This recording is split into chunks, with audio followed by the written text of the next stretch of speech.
Harold's hands were shaking so badly he couldn't pick up his coat. 72 years old, and this was how it ended. Walking out of a glass tower on the 42nd floor, leaving behind the last chance to save his wife's life. The interviewer had said no. Polite, professional, final. You don't meet our technical requirements. Translation, you're too old, too broken, too irrelevant to matter anymore. 3 weeks until eviction. Ellen didn't even remember his name most days.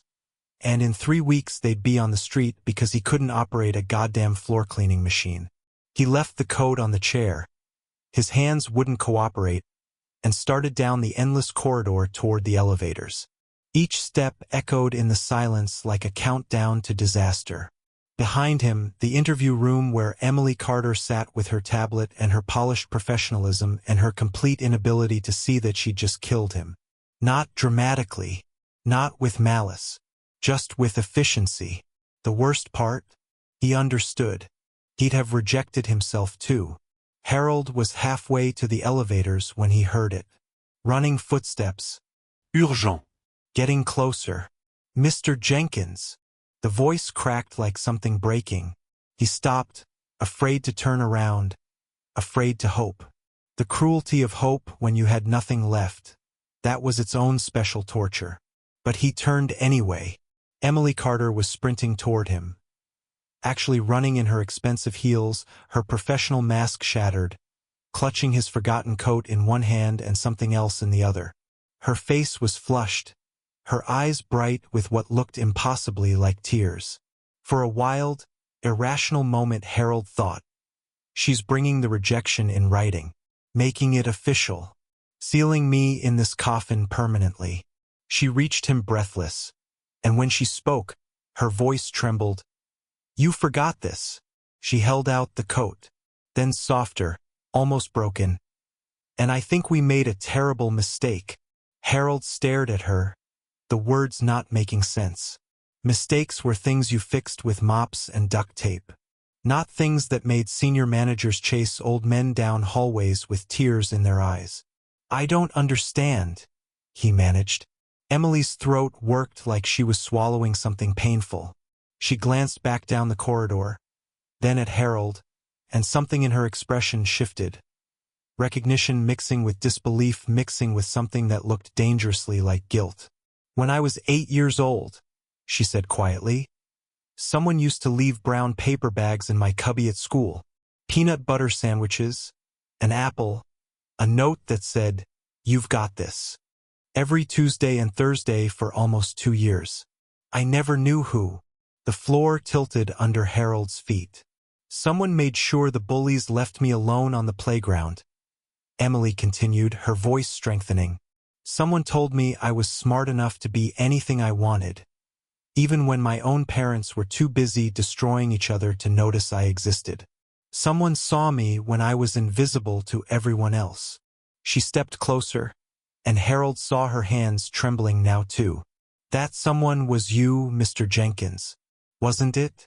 Ridgewood Elementary, 1998 to 1999.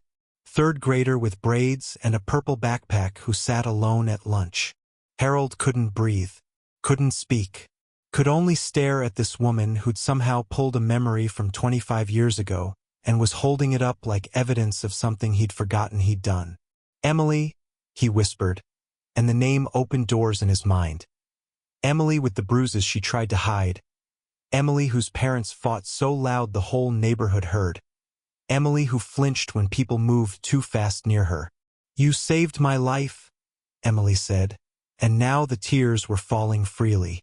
And 5 minutes ago I almost sent you away.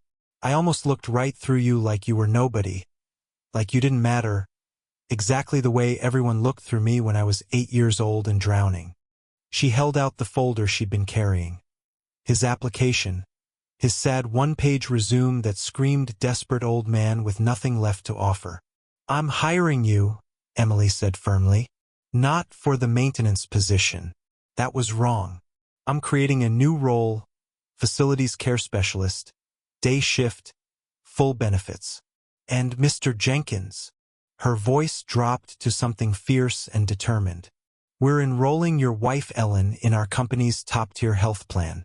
The one that covers memory care, specialized facilities, experimental treatments, no caps, no copays, no fighting with insurance companies who don't give a damn if she remembers your name.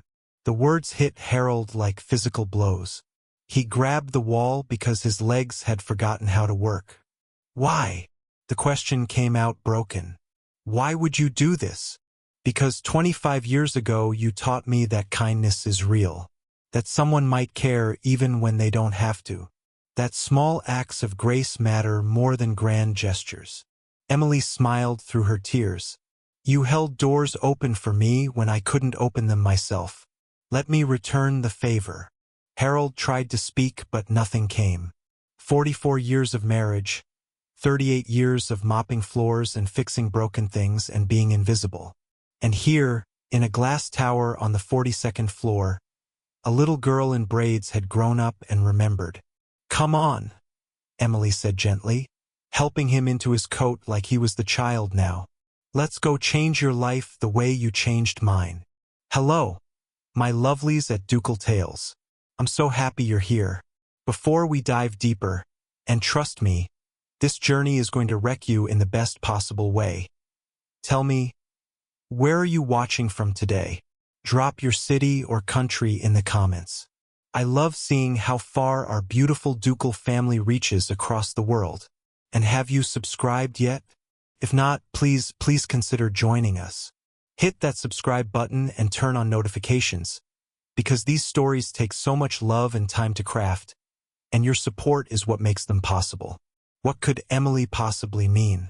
And how did Harold's small acts of kindness 25 years ago just save his entire future? Harold stared at Emily Carter, trying to make sense of words that didn't fit together. Terrible mistake. He'd been making sense of other people's messes his whole life. Spilled paint in art rooms, flooded bathrooms, the chaos of childhood contained in hallways and classrooms. But he couldn't figure out what she meant. Mistakes in his world were things you mopped up, fixed with duct tape, or replaced with a work order. They weren't things that made young women in expensive suits chase you down corridors with tears in their eyes. I don't understand, ma'am, he said carefully. Emily glanced back down the hallway toward the interview room, then at Harold, then at the elevator bay like she was calculating distances and consequences. Can we? She stopped, breathed. Can we sit down? Just for a few minutes. Please. There's a conference room right here. She gestured to a door Harold hadn't noticed, one of a dozen identical entrances in this building where everything was designed to look impressive and feel impermanent. She swiped her badge and the lock clicked open with a sound like a small surrender. The room was smaller than the interview space, more intimate. A round table, 6 chairs, a window that looked out onto the street 42 floors below where people moved like ants with purposes Harold no longer had. Emily set the folder on the table but kept her hand on it, protective. She pulled out a chair for Harold first. He noticed that, the small courtesy, before sitting down herself. Mr. Jenkins, she began, then stopped. Is it all right if I call you Harold? Yes, ma'am. Most people do. And you can call me Emily, please. She folded her hands on the table, and Harold saw they were trembling slightly, the same way his had been. I need to ask you something, and I need you to be honest with me. Did you work at Ridgewood Elementary from 1986 to 2024? Yes, ma'am, Emily. Started in September '86, day after Labor Day. Retired this past April. And do you remember? She paused, choosing her words like someone walking through a minefield. Do you remember a little girl named Emily? 3rd grade, maybe 1998 or 99. Brown hair, always wore it in braids. Skinny, quiet, sat alone at lunch most days. Harold's memory was a strange thing these days. He could forget where he'd put his keys 5 minutes ago, couldn't remember what he'd eaten for breakfast, but the children were different. The children he remembered, especially the ones who needed remembering. Emily, he said slowly, and the name opened doors in his mind that had been closed for decades. Emily with the purple backpack. The one who drew pictures of horses all over her notebooks. Her breath caught. You remember. You used to hide in the library during recess, Harold continued, the details flooding back now, sharp and painful as old wounds reopening. Tuesday and Thursday, like clockwork, because those were the days your mama had to work late and your daddy would pick you up. You didn't want to go home on those days. I saw it in the way you walked slower, the way you'd stop at every water fountain, every bulletin board trying to make time stretch. Emily's eyes were filling now, brimming but not spilling, held back by sheer force of will. You had bruises, Harold said quietly, on your arms, sometimes your legs. You told Mrs. Patterson you fell off the swings, but the swings at Ridgewood didn't swing high enough to leave marks like that. And you flinched when people moved too fast near you. Small things. Things most folks didn't notice because they were too busy to look. You noticed, Emily whispered. It was my job to notice. Not officially, I guess, but, he paused, searching for the right words. A school's not just a building. It's supposed to be safe. And if a child doesn't feel safe, then I'm not doing my job right, janitor or not. Emily wiped at her eyes with the back of her hand, a gesture that made her look suddenly young again, that little girl in braids trying to be brave. You left lunches in my cubby, every Tuesday and Thursday for almost 2 years. Brown paper bags with peanut butter sandwiches, an apple, and a note that said, "You've got this." I never knew who they were from. Harold felt his throat tighten. Wasn't supposed to know. Would have embarrassed you. My parents were divorcing, Emily said, her voice thick. It was ugly. Screaming matches, thrown dishes, lawyers who made everything worse. My dad was angry all the time, and my mom was drowning in 2 jobs trying to keep our apartment. They forgot about me. Not on purpose, maybe, but forgot. I'd go to school with no lunch money, no snacks, nothing. I was so hungry some days I couldn't think straight. I know, Harold said simply. And you made sure I ate. You never told anyone, never made me feel like charity. You just, her voice broke. You just took care of me when nobody else was. Harold didn't know what to say to that. He'd done what seemed right at the time, nothing more. Ellen used to pack extra sandwiches without asking why he needed them. She'd known his Ellen. She always knew. There was more than lunches, Emily continued, steadier now. You walked past the playground during recess, always at the same time. And somehow, whenever Jordan Matthews and his friends started circling around me, those boys who thought it was funny to pull my braids, knock my books out of my hands, you'd be there, fixing a fence post nearby, checking the basketball hoops, just close enough that they'd leave me alone. Bullies are cowards, Harold said. They don't like witnesses. You told me I was smart, Emily said.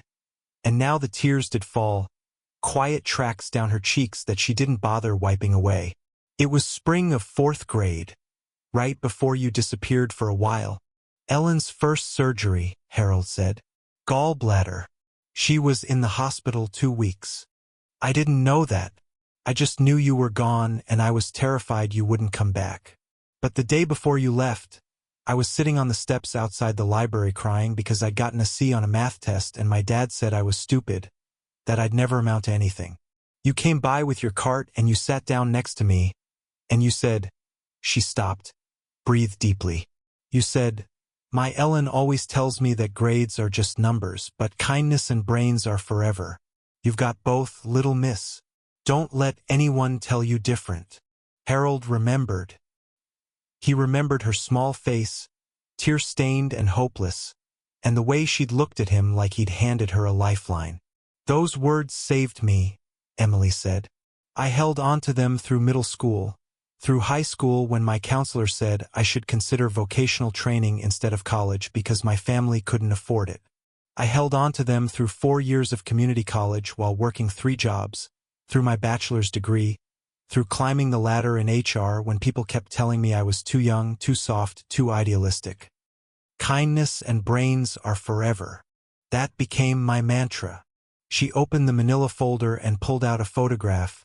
Old, creased, the colors fading the way photographs from the 90s did. It showed a little girl in a purple dress at an elementary school graduation ceremony, gap-toothed smile, holding a certificate. Standing slightly behind her, barely in frame, was a man in a gray custodian's uniform. "You were there," Emily said. "Fifth grade graduation. I saw you in the back of the cafeteria, making sure the fans were running because it was so hot that day. I wanted to thank you then, for everything, but I was shy and you disappeared before the ceremony ended. I kept this picture because it was the only one I had where you could see you existed in my life at all." Harold looked at the photograph and saw himself 25 years younger. Ellen still healthy then. Both of them still believing the future would be kind. He saw the little girl he tried to protect in the small ways he could, the ways that wouldn't get him in trouble for overstepping boundaries. "I never knew your name," Emily said. "Can you believe that? You changed my entire life and I never even knew your name. I just called you the kind janitor in my head. It wasn't until you walked into that interview room an hour ago, until I read Harold Jenkins, Ridgewood Elementary on your resume, that I even thought." She pressed her fingers to her lips. "God, I almost didn't recognize you. It's been 20 years. You look older, tired, and I was so busy being professional, being efficient, checking boxes and following protocol that I almost let you walk away." "You did let me walk away," Harold said gently. "That's all right, Emily. I understand. You've got a job to do, requirements to meet. I don't fit what this company needs. That's nobody's fault." "No," Emily said fiercely. "No, that's exactly the kind of thinking that almost made me fail the most important test of my entire career. You taught me to see people, Harold, to notice who needs help and to help them without making a big show of it. And I almost looked right past you like you were invisible." She stood abruptly, paced to the window, stared out at the city below. "Do you know what I do here? I'm senior HR manager for a company that prides itself on corporate values like integrity and compassion and investing in people. We print those words on posters in every hallway. And I was about to send away the man who taught me what those words actually mean. All because he can't operate a Titan 7000 floor cleaner." Harold didn't know what to say. The turn this was taking felt unreal, like a dream he might wake from and find himself back in that terrible hallway, coat forgotten, future collapsing. Emily turned back to face him, and her expression had shifted into something determined, almost fierce. "Tell me about Ellen, your wife. How bad is it?" The question caught him off guard. He swallowed hard. "She's 68. Alzheimer's early onset. Started 5 years ago with little things. Forgetting appointments, losing her keys. Now she can't remember what year it is most days. Some mornings she knows me. Some mornings I'm a stranger she's afraid of. We've been married 44 years, and some days she asks me when her husband is coming home." His voice cracked on the last word. "What does she need?" Emily asked. "Memory care facility," Harold said. "Specialized staff, medical monitoring, therapies that might slow it down. But it costs. God, it costs more than I made in 3 years at Ridgewood. Her Medicare covers almost nothing. I tried keeping her home as long as I could, but she wandered off twice last month. Once the police found her 5 miles away in her nightgown. Didn't know where she lived. I can't," he broke. "I can't keep her safe anymore on my own." Emily nodded slowly, and Harold saw her jaw set in a way that reminded him suddenly of that little girl who decided she was going to college no matter what anyone said. "Here's what's going to happen," Emily said. Harold watched Emily Carter pace the small conference room, her professional composure replaced by something fierce and determined. She moved like someone who just made a decision that couldn't be unmade, and the air in the room felt charged with it, electric, dangerous, full of possibility. "I'm hiring you," Emily said, stopping mid-stride to face him. "Not for the night maintenance position. That was wrong from the start, and I should have seen it. I'm creating a new position, facilities care specialist, day shift. You'll oversee building maintenance quality, train our existing staff on the things that matter beyond technical specs, and serve as a consultant on creating environments where people actually feel cared for. Because that's what you do, Harold. You make people feel cared for. Harold opened his mouth, closed it. The words wouldn't form. This couldn't be real. Things like this didn't happen to men like him. Men who mopped floors and fixed broken things and disappeared into the background of other people's important lives. Emily, he finally managed. I appreciate what you're trying to do, but you can't just. There are procedures, budgets, approvals. You'll get in trouble. Let me worry about that. Emily pulled out her phone, fingers flying across the screen. I'm senior HR manager. I have discretionary hiring authority for positions up to a certain level, and I'm well within my range. Besides, our CEO, Jonathan Reeves, built this company on the principle that people matter more than protocols. If he has a problem with me hiring someone who embodies that principle, then we're not the company I thought we were. She looked up from her phone, and Harold saw something blazing in her eyes. Not just determination, but righteousness. The kind that came from years of being helped by someone who expected nothing in return, and finally having the power to return the favor. Full benefits, Emily continued, her voice steady and strong. Health, dental, vision. But more importantly, our executive health care package includes something most companies don't offer: comprehensive memory care coverage. Apex Solutions partnered with Silverbrook Care Network 2 years ago. Top-tier facilities, specialized staff, experimental treatment protocols. No copays, no caps, no fighting with insurance adjusters who've never met Ellen and don't care if she remembers your name. Harold's vision blurred. He gripped the edge of the table because his legs had suddenly forgotten how to hold him upright.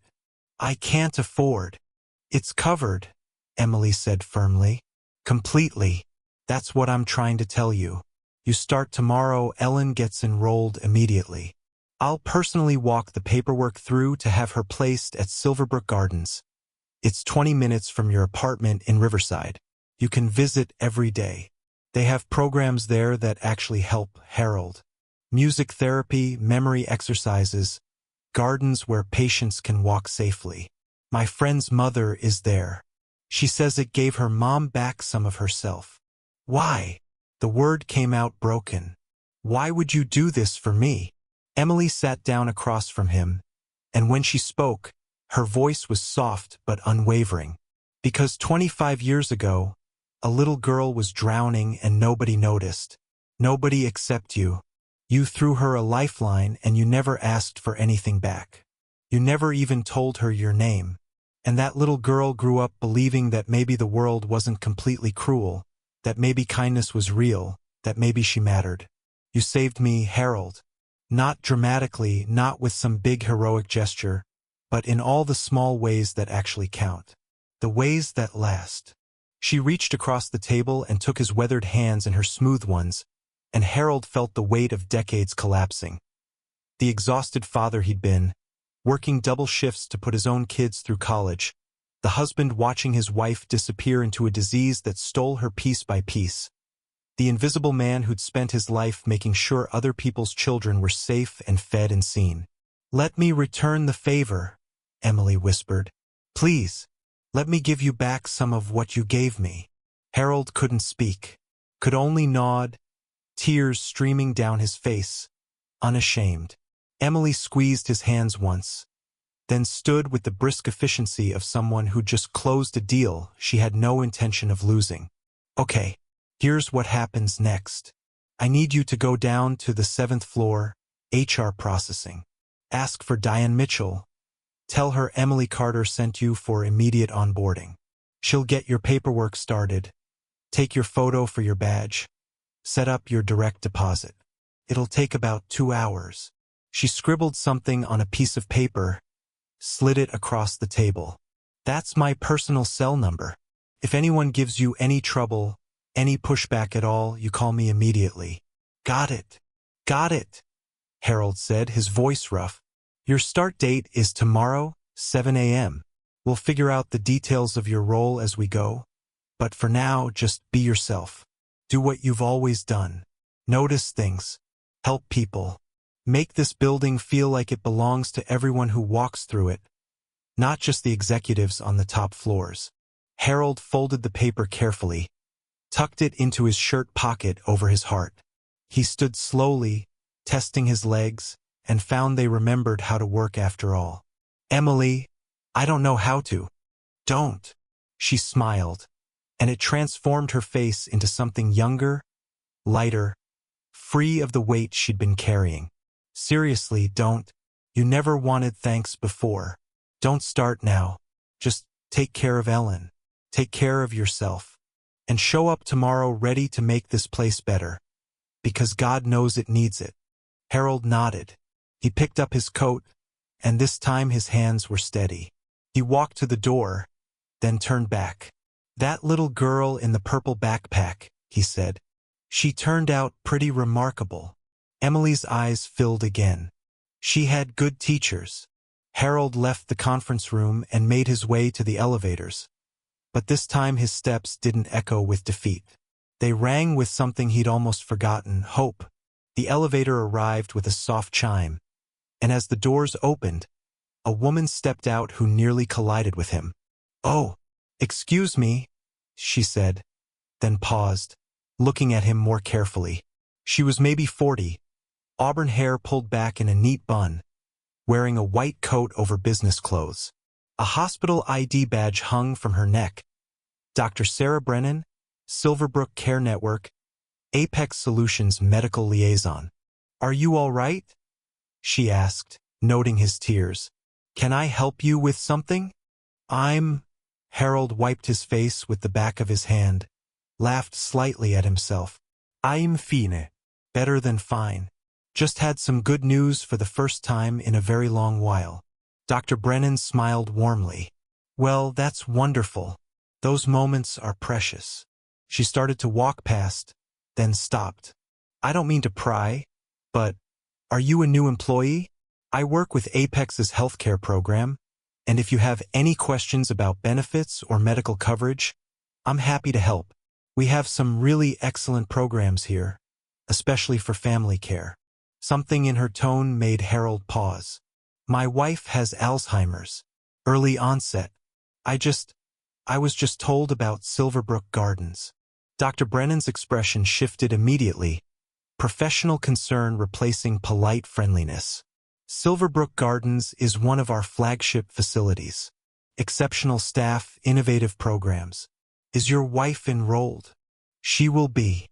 Tomorrow. I'm starting work here tomorrow. Then you'll want to schedule an intake assessment as soon as possible." Dr. Brennan pulled a card from her pocket, wrote something on the back. "Call this number, mention my name. Ask for Rebecca Morris. She's our head intake coordinator. She'll get your wife in within 48 hours instead of the usual 2-week wait. Don't let anyone tell you it can't be done. I'll send her a message tonight to expect your call." Harold took the card with shaking fingers. "Thank you. Everyone today has been so." "Hey!" Dr. Brennan touched his arm gently. "That's what we're here for. Taking care of people. All of them, not just the ones who can afford it. That's supposed to be the whole point." She glanced at her watch. "I have to run, meeting in 5. But call Rebecca tomorrow morning, first thing. And welcome to Apex. Something tells me you're going to fit in here better than you think." She hurried off down the hallway, leaving Harold standing there with 2 business cards in his pocket and a future that had somehow materialized out of thin air. He made his way down to the 7th floor in a daze. Diane Mitchell turned out to be a cheerful woman in her 50s who didn't ask questions when Harold explained Emily had sent him. She pulled up forms on her computer, walked him through paperwork that would have taken him hours to understand on his own, and smiled when he stumbled over questions about tax withholdings and retirement contributions. "Don't worry," she said. "We'll figure it out. That's what I'm here for. Now, let's get your photo taken for your badge." Harold stood against the white backdrop, And when Diane counted down, 3, 2, 1, smile. He couldn't help it. The smile that spread across his face was real, the first genuine one in months. It felt strange on his face, like wearing clothes that had been packed away so long they didn't quite fit anymore. Diane printed the badge on the spot, slid it across the desk in a plastic holder attached to a lanyard. There you go, Mr. Jenkins, official Apex Solutions employee. Your badge will get you into the building and up to floors 1 through 15 for now. We'll adjust your clearance levels as your role develops. Harold stared at the badge, his photo, his name, the word employee in clean sans serif font beneath the company logo. It was a small thing, laminated plastic and a magnetic strip, but it felt like a key to a door he'd thought was locked forever. Thank you, he said quietly, for everything. My pleasure. You start at 7 a.m. tomorrow. Report to the main lobby and Emily will meet you there. She sent a message saying she wants to give you a personal tour. Diane leaned in conspiratorially. Between you and me, Emily's one of the good ones. If she went to bat for you, you must be pretty special yourself. Harold left the HR office with his badge around his neck and Dr. Brennan's card in his pocket alongside Emily's number. The building felt different now. Not cold and impersonal, but full of possibility. He rode the elevator down to the lobby, stepped out into the late afternoon sunlight slanting through the glass doors, and pulled out his phone. Ellen answered on the 4th ring. Hello. Her voice was uncertain, cautious the way it always was when she didn't recognize the number showing up on the screen anymore. Ellen, honey, it's me. It's Harold. A pause. Then, Harold? Where are you? You've been gone so long. I was worried. His throat tightened, but he pushed through. I know, sweetheart. I'm sorry, but I have good news. Really good news. I got the job, and they're going to help us. They're going to help you. Help me with what? Everything, Harold said. And for once, it felt like the truth. I'm coming home now. I'm going to tell you all about it. He ended the call and started walking toward the bus stop, but his steps were lighter now. In his pocket, his phone buzzed with a text message. He pulled it out, squinting at the screen. From Emily, you did great today. See you tomorrow at 7. And Harold? Thank you for showing up all those years ago when I needed you. It's my turn now. Harold smiled, slipped the phone back into his pocket, and headed home to his wife, to tell her about a future that had somehow, impossibly, just opened its doors. Harold's first day at Apex Solutions began at 6:45 a.m. with him standing outside the glass tower, badge in hand, afraid to go inside. The building looked different in morning light, less intimidating, more like a promise waiting to be kept. But promises had a way of breaking, and Harold had learned not to trust things that seemed too good to be true. A hand touched his shoulder. Second thoughts. He turned to find Emily beside him, 2 coffee cups in hand. She wore a navy suit today, her hair pulled back, looking every inch the senior manager except for the softness in her eyes. Just making sure I'm really supposed to be here, Harold admitted. Emily handed him one of the coffees. You are. Come on. Let me show you your building. Your building. The words settled around Harold's shoulders like a coat that actually fit. They spent the morning walking every floor Harold had clearance for, Emily introducing him to people whose names blurred together. Facilities managers, administrative assistants, the mailroom crew, the woman who ran the corporate cafe. But what stayed with Harold wasn't the names. It was the way Emily introduced him. This is Harold Jenkins. He's going to help us remember what kind of company we want to be. By 10 o'clock, Harold had met Sina. No, not Sina, he corrected himself. Daniel Reeves, the head of facilities, a man in his 40s with tired eyes and a skeptical expression that softened when Emily explained Harold's background. 38 years at Ridgewood Elementary? Daniel said, shaking Harold's hand. Man, you've seen some things. Our maintenance crew is good, but they're stretched thin. 7 buildings, 42 floors each. If you can help us work smarter instead of just faster, I'm all for it. I'll do my best, Harold said. That's all anyone can ask. Daniel pulled out his phone, scrolled through something. I've got a situation on 12 if you want to jump in. Coffee station's been leaking for 3 days. Facilities keeps fixing it, but it keeps breaking. Might be user error, might be equipment. Either way, people are getting frustrated. I can take a look, Harold offered. Daniel's eyebrows rose. You sure? First day and all. Best way to learn a building is to see where it hurts, Harold said. 20 minutes later, Harold stood in front of the coffee station on the 12th floor, watching a puddle slowly spread across the break room tile. 3 people stood nearby, looking annoyed. A young woman in a pencil skirt tapping her foot, a man in shirt sleeves holding an empty mug, and an older gentleman who looked like he wanted to file a formal complaint with God himself. It's been like this all week, the woman said. Maintenance came twice, said they fixed it. Obviously, they didn't. Harold knelt down slowly, his knees protesting, and examined the base of the machine. Water was seeping from underneath, but not from any visible crack or loose connection. He opened the small cabinet below where the water line connected. Everything looked secure. Then he noticed something. A small drip tray that was supposed to catch overflow was installed backward, channeling water onto the floor instead of into the drain. Found it, Harold said. He pulled the tray out, flipped it around, and clicked it back into place. Then he grabbed paper towels from the dispenser and mopped up the puddle. Should be fine now. Someone installed this piece backward. Easy mistake to make if you're rushing. The woman blinked. That's it? That's all it was. Usually is, Harold said, standing. Big problems are usually just small problems nobody noticed yet. The man with the empty mug laughed. You just saved my morning. I'm on my 4th cup from the vending machine downstairs. Tastes like battery acid. He extended his hand. Tom Whitfield. Marketing. Harold Jenkins. Facilities. Well, Harold Jenkins from Facilities, you're my new favorite person.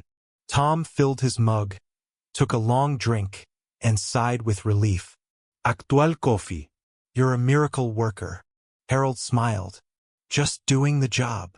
But word spread the way it does in office buildings, quickly, quietly, transforming as it moved. By lunch, people on 12 were stopping by Emily's office to mention the new guy who'd fixed the coffee station. By mid-afternoon, Harold had been called to 14 to look at a door that kept jamming, to 9 to adjust a thermostat that had been driving people crazy for weeks, to 22 to figure out why the bathroom soap dispensers never seemed to work right. Each problem was small. Each solution was simple. But each time Harold fixed something, people looked at him differently. Not as the new guy, not as the old man who didn't belong, but as someone who saw what they needed and provided it without making them feel stupid for needing it. By the end of the day, Harold was exhausted but satisfied in a way he hadn't felt since leaving Ridgewood. He stopped by Emily's office to say goodnight and found her on the phone, her expression troubled. She waved him in, mouthed 1 minute, and continued her conversation. I understand, Mom, but yes, I know it's important. I just can't get away this weekend. The quarterly review is Monday and she closed her eyes. I'm not choosing work over family. I'm trying to do both. Can we talk about this later? She hung up, looking drained. Everything all right? Harold asked. Emily rubbed her temples. My mother wants me to come home this weekend. It's my grandmother's 85th birthday. Big family gathering, the whole thing. But I have this massive presentation on Monday, and I'm nowhere near ready. If I go, I'll be working the whole time anyway, which will make everyone angry. If I don't go, I'm the ungrateful daughter who forgot where she came from. Harold recognized that look, the trapped feeling of being pulled in too many directions at once, of trying to be everything to everyone and ending up being not enough for anyone. For what it's worth, he said carefully, I spent a lot of years missing things. School plays, family dinners, my son's baseball games, all because I was working double shifts. Told myself it was for them, that they'd understand. And they did understand. But that doesn't mean they didn't notice I wasn't there. Emily looked up at him. Really looked. The presentation will still be there Monday, Harold continued. Your grandmother won't always be. That's not me telling you what to do. Just an old man who learned some hard lessons about priorities. Emily's eyes filled. How do you always know the right thing to say? I don't. I just remember all the times I said the wrong thing and try not to repeat them. He smiled gently. Go see your grandmother. Bring the laptop if you have to. But go. Thank you, Harold. She wrote something on a sticky note, handed it to him. That's Rebecca Morris's number at Silverbrook. She's expecting your call tomorrow morning. And I got approval to advance you 2 weeks' pay so you can cover Ellen's immediate needs before the insurance kicks in. HR will have the check ready tomorrow. Harold's throat went tight. Emily, you don't have to. I know I don't have to. I want to. Let people help you, Harold. You spent your whole life helping others. It's okay to receive sometimes. Harold nodded, not trusting himself to speak, and headed for the elevators. As the doors closed, he saw Emily gathering her things, saw her pick up her phone and dial, heard her say, Mom, I'm coming home this weekend, before the elevator descended and took her voice with it. The next morning, Harold called Rebecca Morris from the tiny Kit Morris of his apartment. While Ellen sat at the table staring at a bowl of oatmeal she'd forgotten how to eat. Rebecca's voice was warm and efficient, and by the end of the 15-minute call, Ellen had an intake appointment scheduled for Saturday morning at Silverbrook Gardens. Bring her comfortable clothes, any medications she's currently taking, and a few personal items that comfort her, Rebecca said. Photos, a favorite blanket, music she loves, things that anchor her to herself. We'll do a full assessment and get her settled in our memory care wing. You can visit anytime, day or night. We don't believe in restricted visiting hours. This is her home, and you're part of her care team. Harold hung up and sat down heavily. Ellen looked at him, her expression confused but not unkind. Who was that? She asked. Someone who's going to help you, sweetheart. Help me with what? With remembering, Harold said softly. Ellen stared at her oatmeal, then up at him. For just a moment, a single crystalline moment, her eyes cleared. I don't want to forget you, she whispered. I try so hard to hold on, but it's like trying to hold water. It just slips through. Harold took her hand. I know, but wherever you go, I'll find you. Every day. I promise. The moment passed. Ellen's eyes clouded again, and she went back to staring at the oatmeal like it was a puzzle she couldn't solve. Saturday arrived too fast and too slow. Harold helped Ellen into her best dress, the blue one with tiny flowers that she'd worn to their daughter's wedding. And they took a taxi to Silverbrook Gardens because Harold didn't trust the bus with Ellen anymore. She'd gotten agitated on buses lately, convinced they were going the wrong direction, trying to get off at every stop. The facility was beautiful in a way that felt intentional rather than expensive. Wide hallways with artwork at eye level, not overhead. Windows everywhere, letting in natural light. A courtyard garden visible from the lobby where residents walked with staff members, stopping to smell flowers, to touch the leaves of herbs growing in raised beds. Rebecca Morris met them at the entrance, a woman in her 30s with kind eyes and capable hands. Mr. Jenkins? Mrs. Jenkins? Welcome. Come on. Let me show you around. The tour took an hour. Rebecca showed them the memory care wing where Ellen would stay, the activities room with its piano and art supplies, the dining hall that smelled like real food instead of institutional cafeteria meals. She introduced them to staff members who spoke to Ellen directly, not over her head or around her like she wasn't there. We focus on what residents can still do, Rebecca explained, not what they've lost. Ellen, I see here you used to love gardening. Ellen looked up, something flickering in her eyes. Roses. I grew roses. We have a rose garden, Rebecca said. Would you like to see it? They walked outside, and when Ellen saw the roses, red and yellow and pink, blooming despite the late season, she reached out and touched a petal with such tenderness that Harold had to look away. Beautiful, Ellen whispered. You can help take care of them if you'd like, Rebecca said. We have gardening sessions 3 times a week. A lot of our residents find that working with plants helps them feel calm, connected. Ellen smiled, actually smiled, and Harold felt something break open in his chest. The intake assessment took another hour, medical history and cognitive tests that Ellen struggled through with quiet dignity. When it was done, Rebecca sat down with Harold while Ellen rested in what would be her new room. She's further along than I'd hoped, Rebecca said gently. But not as far as it could be. The fact that she still has moments of clarity, that she responded to the roses, those are good signs.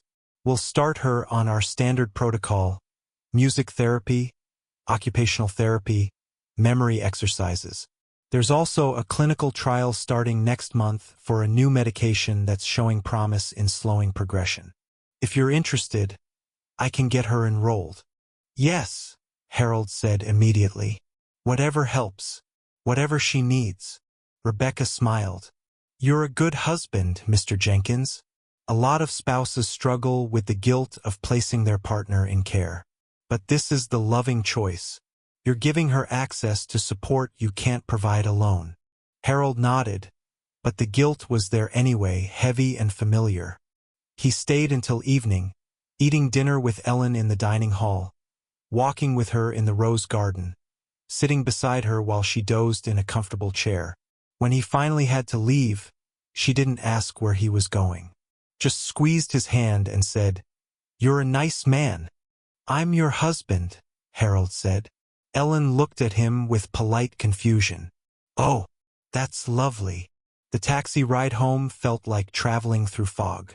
Harold's apartment was too quiet, too empty. He made himself tea and sat at the Kit Morris table staring at nothing until his phone buzzed with a text. From Emily. "How did it go today?"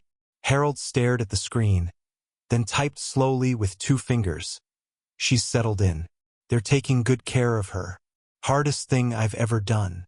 The reply came immediately, "You did the right thing. And you're not alone in this. Remember that." Harold set down the phone and let himself cry. For Ellen. For the life they'd built together. For all the ways love could break your heart even while it saved you. 3 weeks into his new position, Harold had become part of Apex Solutions in ways that surprised everyone, including himself. He'd created a morning routine. Arrive at 6:30, walk through the building's public spaces before anyone else arrived. Notice what needed attention. A burned-out light bulb in the stairwell. A recycling bin that had been knocked over. A smudge on the glass doors that would catch the morning sun and blind people walking in. Small things, but small things mattered. He visited Ellen every evening after work, sitting in the rose garden with her even as autumn deepened and the flowers began to fade. Some days she knew him. Some days she called him by his father's name. One terrible day she'd screamed when he tried to hold her hand, convinced he was a stranger trying to hurt her. But he kept showing up, kept sitting beside her, kept loving her through the forgetting. It was a Tuesday morning when everything shifted. Harold was in the basement level, checking on a maintenance issue Daniel had mentioned. Something about the backup generator making unusual sounds, when he heard voices echoing down the corridor. 2 men, their tones sharp and angry, trying to keep quiet but failing.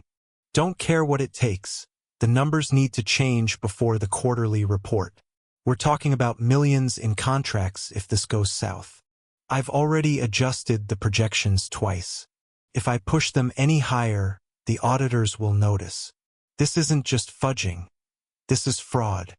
Harold froze. He was standing in a mechanical room with the door half open, and the voices were coming from around the corner near the electrical panels. He should leave. This wasn't his business. But something in the desperation of that second voice made him stay. "Then make it look legitimate," the first man said. "Redistribute line items, recategorize expenses, I don't care. Jonathan Reeves built this company on trust and transparency, and if he sees the real numbers, he'll shut down the whole division. 300 people lose their jobs, including you and me. You mean including you? I'm the one who'll take the fall when this unravels. It won't unravel if you do your job properly. Harold heard footsteps moving away, then silence. He waited 5 full minutes before carefully making his way back upstairs, his heart pounding. He didn't know who the men were, hadn't seen their faces, but he knew what he'd heard. Someone was manipulating financial reports, and someone else was being pressured to help cover it up. The question was, what did he do about it? Harold had spent his life keeping his head down, staying out of office politics, focusing on floors and light bulbs and things he could fix with his hands. This was different. This was dangerous territory where an old janitor, no facilities care specialist, he corrected himself, had no business treading. But 300 jobs. 300 families who would lose everything if this went wrong, one way or another. That evening, Harold sat with Ellen in her room at Silverbrook. She was having a good day. She'd known his name when he arrived, had asked about their daughter Sarah who lived in Seattle.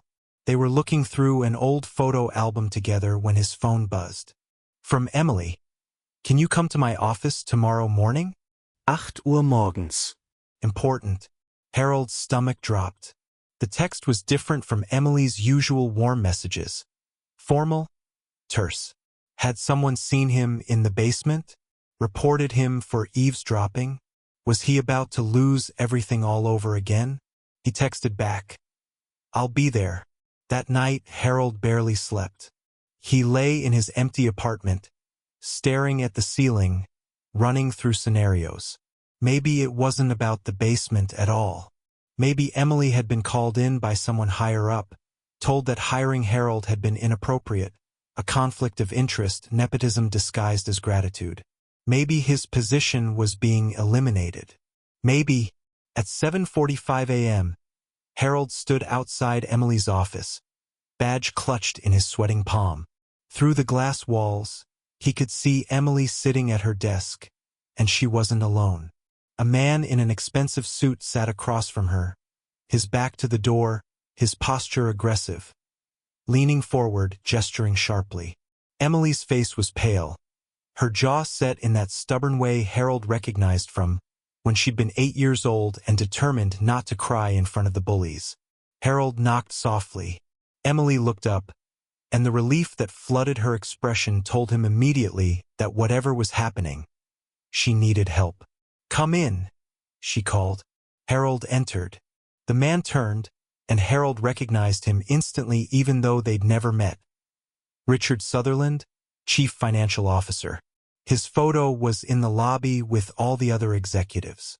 Mid-50s, silver-haired, the kind of man who wore authority like a second skin. Harold Jenkins, Richard said, standing with predatory smoothness. Emily's been telling me about your unique position here. Facilities care specialist. Quite the title for someone who fixes coffee machines. The contempt in his voice was subtle but unmistakable. Mr. Sutherland, Harold said evenly, nodding. Richard was just leaving, Emily said, her voice tight. Actually, I was just explaining to Emily that her hiring practices are under review, Richard said, turning back to her. Creating positions without proper budgetary approval, extending benefits beyond standard packages, showing preferential treatment to personal connections. These are serious violations of company policy. I've already spoken to Jonathan about it. He's very concerned. Emily's face went white. You had no right. I have every right. I'm the CFO. Financial oversight is literally my job. Richard smiled, but it didn't reach his eyes. Of course, we can make this all go away. Simple misunderstanding, administrative oversight, no harm done. All you need to do is help me with a small matter. What matter? Emily asked, though Harold could hear in her voice that she already knew. The quarterly report has some inconsistencies that need smoothing over. Nothing major, just a matter of presentation. Your senior HR manager, You have access to personnel cost projections, severance packages, training expenses. I need you to recategorize some line items, shift some numbers around. Make our department look more efficient than it currently appears. The room went very still. You're asking me to falsify financial documents, Emily said slowly. I'm asking you to help the company look its best for investors, Richard corrected. But if you'd rather I pursue this investigation into your hiring irregularities, by all means. I'm sure Harold here would understand. These things happen. Jobs come and go. Harold's hands clenched into fists. He saw the trap being built. Emily's kindness weaponized against her. Her choice reduced to complicity or destroying everything she'd given Harold. Emily, Richard continued, his voice dropping to something almost gentle. You're a smart woman. You've worked hard to get where you are. Don't throw it away over principles that won't pay your bills. Help me, and I'll make sure Harold's position is permanently approved, fully funded, untouchable. Refuse, and I'll have both of you out of this building by end of day. Your choice. Emily looked at Richard, then at Harold. Her eyes were swimming with tears she refused to shed. Harold saw the weight of it crushing her. The impossible choice between her integrity and her desire to protect him. He saw the little girl in braids who'd been so afraid of letting people down, who'd carried the guilt of her parents' divorce like it was somehow her fault. He saw her about to sacrifice everything she'd built to save him. No, Harold said quietly. Both of them turned to look at him. No what? Richard asked. No, Emily doesn't have to make that choice. Harold looked at Emily, and he smiled. A sad, gentle smile that held 40 years of hard lessons. I appreciate everything you've done for me, more than I can say, but I won't let you compromise yourself for my sake. If my job costs you your integrity, then it costs too much. Harold, Emily's voice broke. You gave me 3 good weeks, Harold continued. Ellen's in a beautiful place where they're taking care of her. I got to feel useful again, got to remember what it's like to matter. That's more than I had a month ago. If it ends now, it ends. But it ends clean. Richard laughed, actually laughed. How noble. The old janitor falls on his sword. Touching, really. But it doesn't change anything, Emily. I still need those numbers adjusted, or I still pursue the investigation. Harold's gesture doesn't save you. Emily stood slowly, and when she spoke, her voice was steady as steel. Get out of my office. Richard's eyes narrowed. Excuse me? I said get out. I'm not falsifying documents for you or anyone else. And if you think threatening me or Harold will change that, you don't know me at all. You're making a mistake. The only mistake I made was not reporting you the second you walked in here and tried to turn my employee into leverage. Emily picked up her phone. I'm calling Jonathan Reeves right now. You can explain to him personally why you're pressuring HR to commit fraud. Richard's face went red, then purple. You have no idea what you're doing. That quarterly report is tied to contracts worth $50 million. If we lose those contracts because the numbers look bad, this company tanks. Hundreds of jobs gone. And it'll be your fault. Then maybe those contracts are built on lies that need to collapse. Emily shot back. And maybe those jobs are better off at a company that doesn't cook its books. Now get out before I have security escort you. Richard stared at her for a long moment, and Harold saw the calculation happening behind his eyes, weighing risks, measuring consequences. Finally, he straightened his jacket and walked to the door. You'll regret this, he said. I doubt it, Emily replied. Richard left, slamming the door hard enough to rattle the glass. Emily sank into her chair, trembling. Harold moved to sit across from her, the space Richard had just vacated. You didn't have to do that, Harold said gently. Yes, I did. Emily wiped her eyes roughly. God, Harold, I'm so sorry. I brought you into this mess. And now you stood up for what's right, Harold interrupted. That's not a mess. That's courage. Courage that might cost us both everything. Harold leaned back, considering. Then, yesterday morning I heard something. In the basement, near the generators. Two men arguing about manipulating quarterly numbers, making projections look better than reality. Emily's head snapped up. What? I didn't see them, but one of them mentioned Jonathan Reeves, said he'd shut down a whole division if he saw the real numbers. The other man was worried about taking the fall. Emily's expression shifted from shock to understanding to something that looked dangerously like hope. Harold, if what you heard connects to what Richard just tried to make me do, then it's not just him acting alone, Harold finished. It's systematic. And if we can prove it, we can protect ourselves and expose what's really happening. Emily grabbed her phone, then hesitated. But this is dangerous. Richard Sutherland has been here 15 years. He has allies, power, resources. If we accuse him and can't prove it, then we end up exactly where we'd be anyway, Harold said. Except this way we tried. Emily looked at him, and Harold saw the little girl in braids transforming into the woman she'd always been meant to become. Strong, principled, unwilling to let fear make her small. Okay, she said. Let's do this right. Jonathan needs to hear this from someone he trusts completely. She checked her watch. He's in meetings all morning, but I can get on his calendar for this afternoon. Will you come with me? Tell him what you heard. Harold nodded. Whatever you need. Thank you. Emily stood, paced to the window. I can't believe I almost...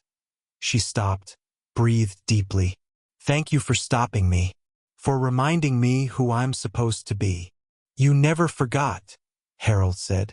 You just needed someone to stand with you while you remembered. They spent the morning documenting everything. Times, dates, Harold's exact account of what he'd heard, Richard's threats, the specifics of what he'd asked Emily to falsify. At 2 p.m., they walked together to Jonathan Reeves' office on the top floor. The CEO of Apex Solutions was younger than Harold expected. Maybe 50, wearing jeans and a button-down shirt, glasses perched on his head. His office was surprisingly modest given his position. More books than awards, more personal photos than corporate plaques. Emily, Jonathan said warmly, then looked at Harold with curiosity. And you must be Harold Jenkins. I've been hearing interesting things about you from all over the building. Fixed the coffee situation on 12, sorted out that temperamental door on 14. Apparently you're becoming something of a legend. Just doing my job, sir, Harold said. Jonathan, he corrected gently. We don't stand much on ceremony here. Please both of you sit. Emily, your message said this was urgent. Emily glanced at Harold, who nodded encouragement. Then she began to speak. She told Jonathan everything, Richard's visit, his threats, his demands. Harold added his account of what he'd overheard in the basement. Jonathan listened without interrupting, his expression growing darker with each revelation. When they finished, silence filled the office like a held breath. Finally, Jonathan spoke. How long has this been happening? I don't know, Emily admitted. Today was the first I heard of it. But Richard seemed confident, experienced, like he'd done this before. Jonathan stood, moved to his window. For a long moment he just stared out at the city. Then, my father built this company on 2 principles. Treat people fairly and tell the truth. That's it. Everything else was just details. When he died and left it to me, I promised him I wouldn't let it become another soulless corporation that valued profit over people. He turned back to them, and Harold saw fury and grief warring in his expression. If Richard Sutherland has been manipulating our financial reports, he hasn't just broken policy. He's broken faith with every person who works here. What do we do? Emily asked. We find out how deep this goes, Jonathan said. And then we fix it. But I need you both to understand. This could get very complicated. Richard won't go quietly. He'll fight back, hard. There will be investigations, audits, possibly legal proceedings. It's going to be uncomfortable for everyone involved. I understand, Emily said. Jonathan looked at Harold. You barely know this company. You've been here 3 weeks. You could walk away right now, and no one would blame you. Harold thought about Ellen in her rose garden, about brown paper bags in cubbies, about the little girl who'd grown up believing kindness was real because someone had showed her it was. I'm not much for walking away, Harold said. Especially not from people who need help. Jonathan smiled, the first real smile since they'd walked in. Then let's get to work. Before we continue, I need to ask you something from the heart. Are you enjoying this journey? Does this story speak to you?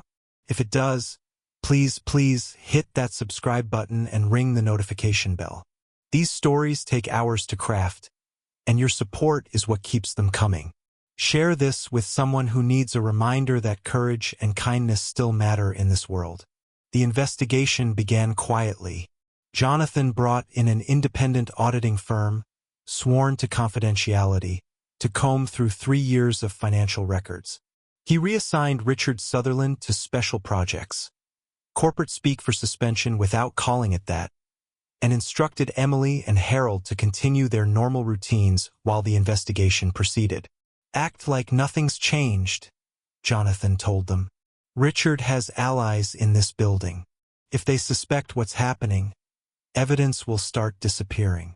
So Harold fixed coffee machines and adjusted thermostats and walked his morning routes, all while feeling the weight of what he knew pressing down on his shoulders. Emily conducted interviews and processed paperwork and smiled at people in the hallways, all while wondering which of her colleagues might be complicit in the fraud. The first week passed. Then the second. It was the third week when everything fell apart. Harold arrived at work on a Monday morning to find his badge wouldn't work. The light on the security panel blinked red when he swiped it. Red, rejection with each attempt. The security guard, a young man named Kevin who Harold had helped fix a stuck locker last week, looked uncomfortable. Mr. Jenkins, I'm sorry, but your access has been revoked. I have to ask you to wait here while I call upstairs. Harold's stomach dropped. Revoked? By who? The directive came from IT security. That's all I know. 20 minutes later, Emily stormed into the lobby, her face flushed with fury and fear. Harold, don't say anything. Don't sign anything. This is... She stopped, noticed Kevin listening. Come with me. Now.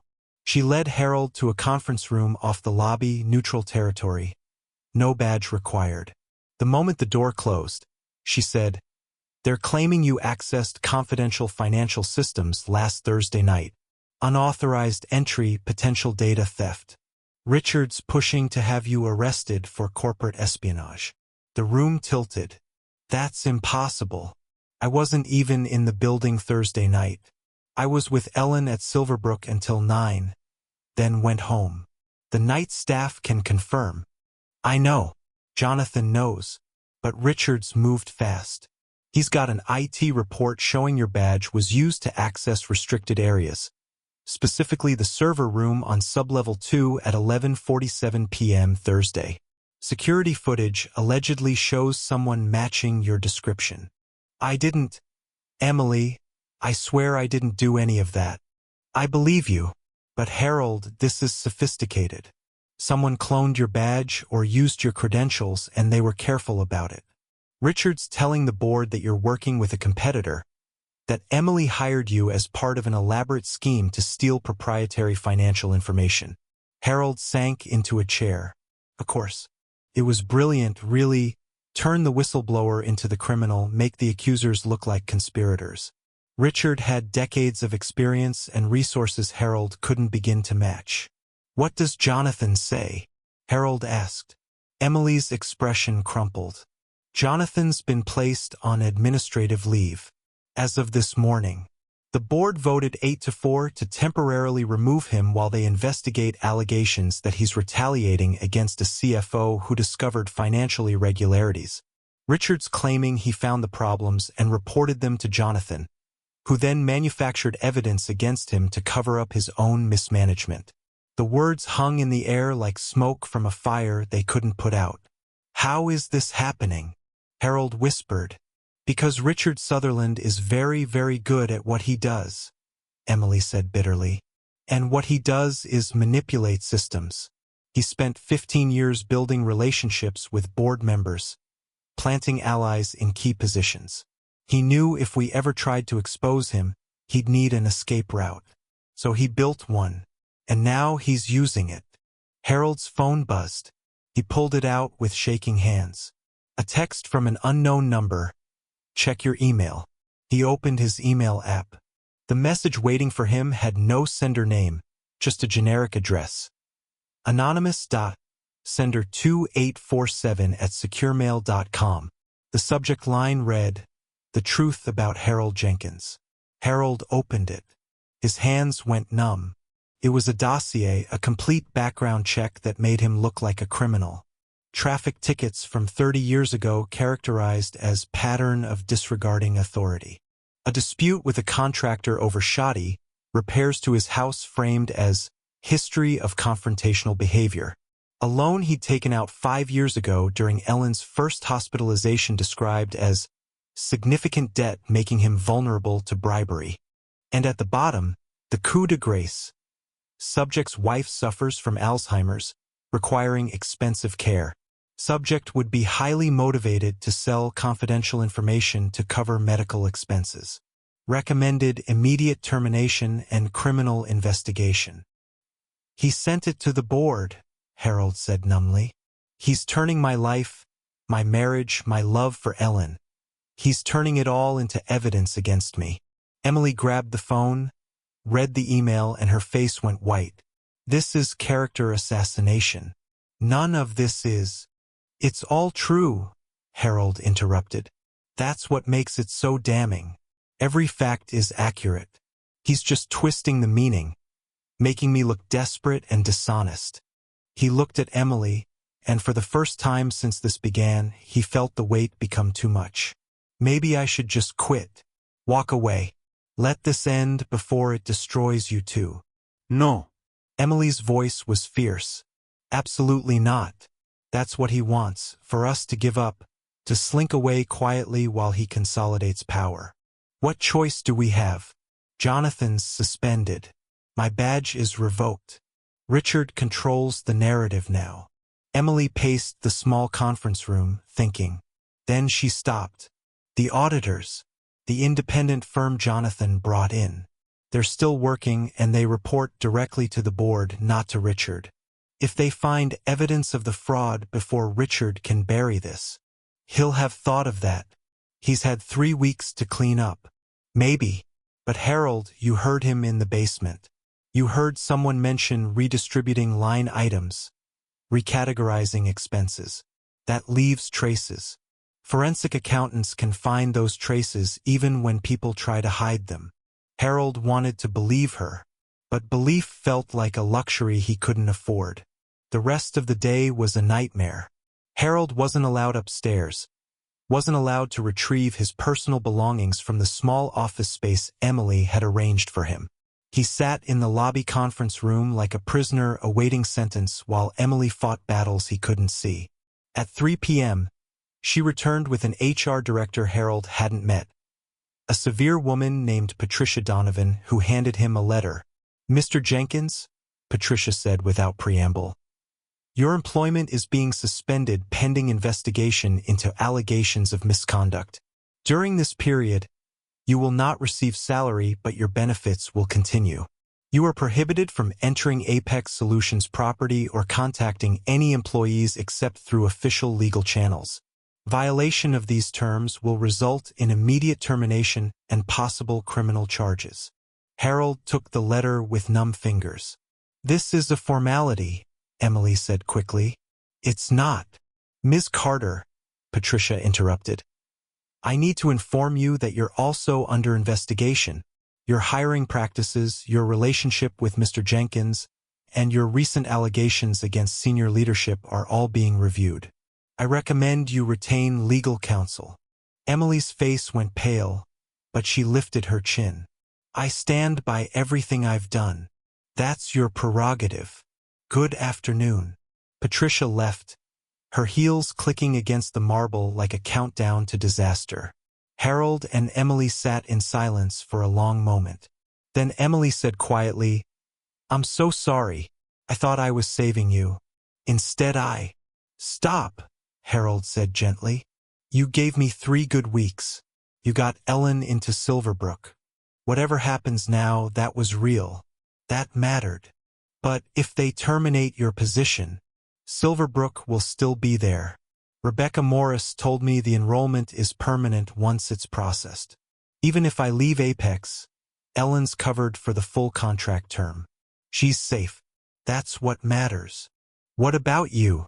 Emily's voice cracked. Harold, if Richard files criminal charges, if this goes to court, then I'll deal with it. I've dealt with worse.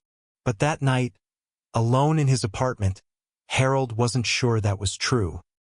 He'd dealt with poverty, with Ellen's illness, with invisibility and exhaustion and the slow erosion of hope. But he'd never dealt with someone actively trying to destroy him, wielding wealth and power like weapons designed specifically to cut through whatever defenses he might muster. He called Silverbrook to check on Ellen. The night nurse said she'd had a good day, spent 2 hours in the garden, sang along to some old songs during music therapy, ate all her dinner. She was sleeping peacefully now. At least there was that. At least Ellen was somewhere beautiful, surrounded by people who cared, unaware that her husband's life was collapsing. Harold barely slept. When dawn came, he made coffee and sat at his Kit Morris table staring at the suspension letter, trying to figure out what to do next. His phone rang at 7:15 a.m. Emily, don't answer your door, she said without preamble. There are reporters outside your building. Someone leaked the story to the press. Janitor turned industrial spy is the headline. They're making you out to be some kind of criminal mastermind. Harold moved to his window, looked down at the street. 3 news vans, a cluster of people with cameras. His quiet anonymity, the invisibility that had protected him his whole life, shattered in a single morning. This is bad, Harold, Emily continued, and he could hear she'd been crying. Richard's controlling the narrative. He's giving interviews, playing the concerned executive who discovered fraud and is being persecuted for it. My phone's been ringing non-stop. Reporters, colleagues, people I thought were friends asking if it's true. If I really hired someone to help steal company secrets. What did you tell them? The truth. But no one's listening. Or if they are, they don't believe it. She paused. Harold, I'm being suspended too. Effective immediately. Patricia Donovan called me at 6 this morning. The bottom dropped out of Harold's world. Emily, no. It's okay. I expected it. Richard's cleaning house, removing everyone who might oppose him. Jonathan's still locked out. I'm suspended. You're suspended. The auditors are the only card we have left, and I don't know if it's enough. I can't let you lose everything because of me. You're not the one doing this. Richard is. And Harold, I need you to understand something. Even if we lose, even if this costs me my career, I don't regret it. I'd rather lose my job standing up for what's right than keep it by becoming complicit in fraud. You taught me that. A long time ago, when I was 8 years old and everything felt hopeless, you taught me that doing the right thing matters even when it's hard. Especially when it's hard. Harold's eyes burned. I'm proud of you, he said quietly. The little girl in the purple backpack would be proud too. Emily's breath caught. I have to go. But Harold, don't talk to reporters. Don't sign anything. And don't give up. Please. We're not done fighting yet. She hung up. Harold set down the phone and looked around his small apartment. The home he and Ellen had moved to after losing their house. The temporary refuge that was supposed to be a stepping stone to something better. Now even this felt precarious, like one more piece that could be taken away. He thought about Ellen, safe in her garden, singing songs she couldn't quite remember. He thought about Emily, throwing away her career to stand beside him. He thought about Jonathan Reeves, suspended for doing the right thing. And he thought about Richard Sutherland, manipulating and destroying lives to protect his secrets. The anger that rose in Harold then was clean and cold and clarifying. He'd been invisible his whole life. The janitor nobody noticed, the maintenance man who disappeared into the background. Richard was counting on that, counting on Harold being too afraid, too insignificant to fight back. But invisible didn't mean powerless. Sometimes the people nobody saw were the ones who saw everything. Harold picked up his phone and called the one person he hadn't contacted yet, Dr. Sarah Brennan, the medical liaison from Silverbrook. She answered on the second ring. "Harold? Is everything all right with Ellen?" "Ellen's fine, but I need your help with something else. Something that might be dangerous to get involved with." A pause. Then, "Tell me what you need." Harold began to explain, and as he talked, a plan started forming. Risky, desperate, maybe impossible, but possibly their only chance. Outside his window, the reporters waited like vultures circling something they believed was already dead. They were wrong. Harold Jenkins wasn't finished yet. Dr. Sarah Brennan arrived at Harold's apartment 40 minutes later, carrying a laptop bag and a determined expression that reminded Harold of Emily. She'd clearly dressed in a hurry, jeans instead of her usual professional attire, hair pulled back in a hasty ponytail, but her eyes were sharp and focused. "Okay," she said, settling at Harold's Kit Morris table. "Tell me everything, and I mean everything." Harold walked her through the whole story: the interview, Emily's recognition, the job, the basement conversation, Richard's threats, the investigation, and now the suspension and accusations. Sarah listened without interrupting, taking notes on her laptop, occasionally asking clarifying questions. When Harold finished, Sarah leaned back and was quiet for a long moment. Then, "I work with Apex Solutions through Silverbrook's corporate partnership program. I have legitimate access to certain company systems, HR benefits, medical records related to employee health coverage, that kind of thing. What I don't have is access to financial data or anything that would help you prove Richard's fraud." Harold's heart sank. "Then I shouldn't have. Let me finish." Sarah held up a hand. "What I do have is relationships. Connections with people throughout the company who trust me because I've helped their families, their employees, their loved ones. And more importantly, I have access to something Richard probably hasn't thought about: medical leave records and disability accommodations." Harold frowned, not understanding. Sarah pulled up something on her laptop. "Here's the thing about financial fraud. It requires a lot of people working a lot of hours to maintain the fiction. Long nights, weekends, constant pressure. That kind of stress shows up in medical records. Increased anxiety medication prescriptions, stress-related disability claims, unusual patterns of sick leave right before quarterly reports." Understanding dawned. "You're looking for patterns." "Exactly. If Richard's been running this scheme for years, there should be a trail of exhausted, stressed-out people in his department who were working unsustainable hours. People who maybe filed complaints with HR about work conditions or requested accommodations for stress-related health issues." Sarah's fingers flew across the keyboard. "I can't access financial records, but I can see which employees in the finance department have been flagged in the medical system. And if we can identify who was working those irregular hours, we can approach them carefully and see if anyone's willing to talk." "But why would they? Richard controls their jobs, their livelihoods. Because some of them might be as trapped as you are." Sarah turned the laptop so Harold could see the screen. It showed a spreadsheet with names, dates, and brief medical codes. "Look at this. James Whitmore, senior accountant in Richard's division. 3 stress-related ER visits in the past 2 years, all within a week of quarterly reporting deadlines. Prescribed anti-anxiety medication after each incident. Filed a complaint with HR last year about unreasonable work expectations that was mysteriously withdrawn 2 days later. Harold leaned closer. You think Richard pressured him? I think James Whitmore knows something, and I think he's terrified. Sarah scrolled down. There are 6 others with similar patterns. People who've been slowly breaking under pressure but haven't quit, haven't spoken up, just kept grinding themselves down. So we talk to them? We try, but carefully. If Richard suspects what we're doing, he'll get to them first. Threaten them, pay them off, whatever it takes to keep them quiet.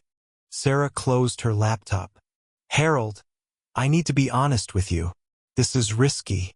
I could lose my position with Silverbrook for accessing employee medical information for non-medical purposes. If Richard finds out I'm helping you, he'll claim I violated privacy laws. Then don't, Harold said immediately. Sarah, you've already helped more than you know. I can't ask you to. You're not asking. I'm offering. Sarah's expression was fierce. I went into healthcare because I wanted to help people. What Richard's doing, destroying lives to cover his crimes, that's the opposite of everything I believe in. If I can help stop it, then the risk is worth it. Harold felt something shift in his chest. The first real spark of hope since this nightmare began. Thank you. Don't thank me yet. This is just the beginning. Sarah stood, gathering her things. Give me until tomorrow afternoon. I'll reach out to James Whitmore quietly, through personal channels. If he's willing to talk, we'll meet somewhere safe. Somewhere Richard can't trace. After Sarah left, Harold called Emily. She answered immediately, her voice strained. Harold? Are you okay? I think I might have found a way forward, he said, and explained about Sarah, the medical records, the pattern of stress-related incidents in Richard's department. Emily was quiet for a moment. Then, it's smart. Really smart. Richard would never think to look at medical leave data. But Harold, if James Whitmore or any of the others talk, they're putting themselves at tremendous risk. I know. That's why we have to be careful. Give them protection guarantees. What kind of guarantees can we offer? Jonathan's suspended. I'm suspended. We have no power. Harold thought about that. Then the auditors. They're still working, still independent. If we can get James to talk to them directly, if he gives them specific transactions to examine, then Richard can't touch him without making it obvious he's obstructing an official investigation. Emily's voice lifted slightly. Harold, that might actually work. But we need Jonathan. The auditors were his hire. They trust him. If we can get Jonathan involved, can you reach him? They told him not to contact any Apex employees during the investigation. But I'm already suspended, so technically I'm not an employee right now. Harold could hear the smile in her voice. And they didn't say anything about him contacting me. Be careful, Emily. Always. Call me the second you hear from Sarah. The next 36 hours crawled by. Harold visited Ellen, finding comfort in her rose garden even though she called him William the entire visit, the name of her father, dead now 15 years. He avoided reporters by leaving through the apartment building's back entrance. He waited. Finally, Wednesday afternoon, Sarah called. I spoke with James Whitmore. He's scared, Harold. Really scared. But he's also angry. He's been carrying this for years, watching Richard manipulate numbers while good people lost their jobs. He'll meet with us, but only if we can promise him protection. When and where? Tonight, 8 p.m. There's a coffee shop called The Perch on Camden Street, about 3 miles from Apex headquarters. James will be there. He's agreed to bring documentation, emails, spreadsheets, notes he kept as insurance in case Richard ever tried to throw him under the bus. Harold's pulse quickened. I'll be there. Harold, bring Emily if you can. James needs to see that he's not alone in this, that there are people willing to stand with him. Harold called Emily immediately. She agreed without hesitation. That evening, Harold and Emily sat in a corner booth at the Perch, 2 untouched coffees growing cold between them. The shop was nearly empty, just an elderly couple reading newspapers and a college student buried in a laptop. At 8:07, a man walked in who matched Sarah's description. Mid-30s, thinning hair, carrying a messenger bag and looking like he might bolt at any second. Sarah stood from a nearby table where she'd been waiting, waved him over. "James, thank you for coming.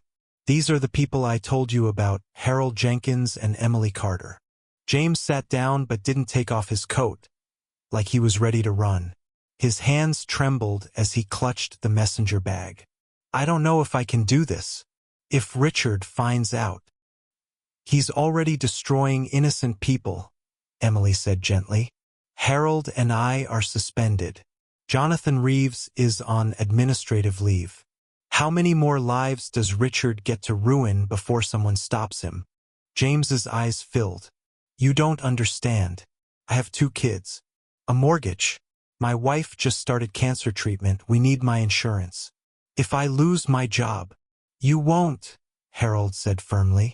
"We're going to make sure of that. But we need your help to make it happen." "What Harold said," Sarah added. "James, we're not asking you to go public.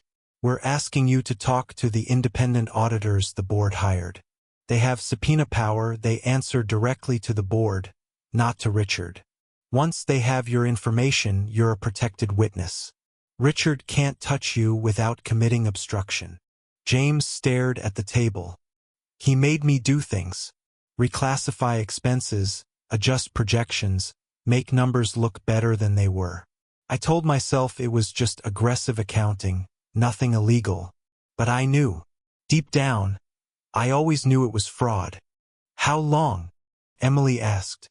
5 years. Maybe longer. I've only been in his division for 5 years, but I think it was happening before I arrived." James finally opened the messenger bag, pulled out a thick folder. "I kept copies of everything. Every questionable transaction, every email where Richard told me to massage the numbers, every spreadsheet with 2 sets of books. I told myself it was to protect myself, but really I think I was just waiting for someone brave enough to do something about it." He slid the folder across the table to Emily. She opened it, started reading, and Harold watched her expression shift from hope to shock to fury. "This is damning," she whispered. "James, this is God. He's been siphoning funds through fake vendor accounts, inflating contract values and pocketing the difference. This isn't just accounting fraud, it's embezzlement." "I know," James said miserably, "and I helped him do it. I'm going to jail, aren't I?" "Not if you cooperate fully," Sarah said. "Whistleblowers get protection, especially ones who bring this level of evidence." Harold leaned forward. "James, I know you're scared. I know what it's like to feel powerless against someone who has all the advantages. But here's what I learned. Doing nothing doesn't protect you. It just means you're complicit in your own destruction. You can fight and maybe lose, or you can stay silent and definitely lose. At least fighting gives you a chance." James looked at Harold for a long moment. Then he nodded slowly. "Okay, I'll talk to the auditors. But I need guarantees in writing, immunity, job protection, legal representation." "I'll get Jonathan Reeves on the phone right now," Emily said, pulling out her cell. "He can authorize all of that." She stepped outside to make the call. Sarah ordered fresh coffee for everyone. James sat hunched over the table like a man who'd been carrying a mountain and finally got to set it down. 15 minutes later, Emily returned, her face flushed with triumph. "Jonathan's in. He's been working behind the scenes with his own lawyers, building a case to overturn his suspension. With James's testimony and documentation, he can force an emergency board meeting. He's guaranteeing everything you asked for, James, full immunity, continued employment, legal fees covered. He's emailing the formal agreement to you right now." James checked his phone, opened the email, read carefully. Harold saw the moment he decided. Shoulders straightening, jaw setting, fear giving way to determination. "All right," James said. "Let's burn it all down." The emergency board meeting was called for Friday morning, 72 hours after James Whitmore handed his evidence to the independent auditors. Jonathan Reeves, reinstated temporarily to present the findings, stood at the head of the conference table on Apex Solutions' executive floor. 15 board members sat in leather chairs, their expressions ranging from shock to fury to grim vindication. Richard Sutherland sat alone at the opposite end, his lawyer beside him, both men wearing expressions of calculated calm that didn't quite mask the panic underneath. Harold and Emily weren't allowed in the boardroom. They waited in Jonathan's office down the hall, watching the minutes tick by with agonizing slowness. Sarah sat with them, having taken personal time from Silverbrook to be there. None of them spoke much. There was nothing left to say. At 10:47 a.m., the boardroom doors opened. Jonathan emerged first, followed by Patricia Donovan from HR. Jonathan saw them waiting and his face split into a wide smile. "It's over," he said. "Richard's done." The relief that flooded through Harold was so intense he had to sit down. Emily made a sound between a laugh and a sob. "The auditors presented James's evidence," Jonathan continued, settling into his office and gesturing for them all to sit. 5 years of systematic fraud, embezzlement totaling over $12 million, manipulation of quarterly reports, intimidation of employees. The board voted unanimously to terminate Richard immediately and refer the case to federal prosecutors. "What about James?" Sarah asked. "Full immunity as promised. He's being hailed as a hero for coming forward. The board wants to make him head of the new financial oversight committee we're creating." Jonathan turned to Harold and Emily. "And you two, I owe you an apology. A massive one. You tried to tell me something was wrong, and the system failed you. We almost lost everything because we were too willing to believe the person with power instead of the people with integrity." "We just did what seemed right," Harold said quietly. "That's exactly my point." Jonathan leaned forward. "Harold, Emily, I'm formally asking you both to return to work. Not just to your old positions, I want to create new roles. Emily, I'm promoting you to VP of Human Resources and Ethics Compliance. Your job will be to rebuild our HR department from the ground up, to create systems that actually protect employees who speak up. Harold, I want you as our Chief Culture Officer." Harold blinked. "Chief what?" "Culture Officer. Your job will be to make sure this company never forgets what it's supposed to stand for. To notice when things aren't right, when people are struggling, when we're losing sight of why we exist.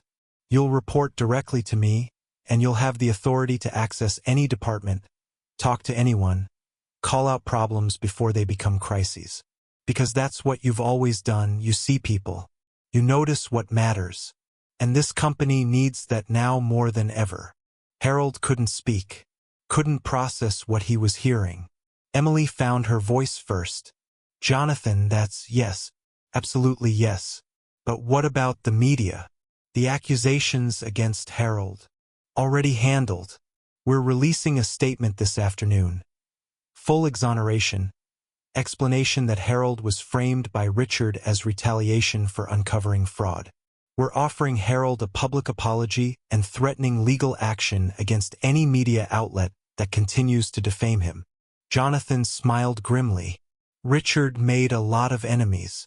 They're going to enjoy watching him fall." Patricia Donovan, who'd been standing quietly by the door, stepped forward. "Mr. Jenkins, Ms. Carter, I also owe you both an apology. I processed Richard's accusations without questioning them, without investigating properly.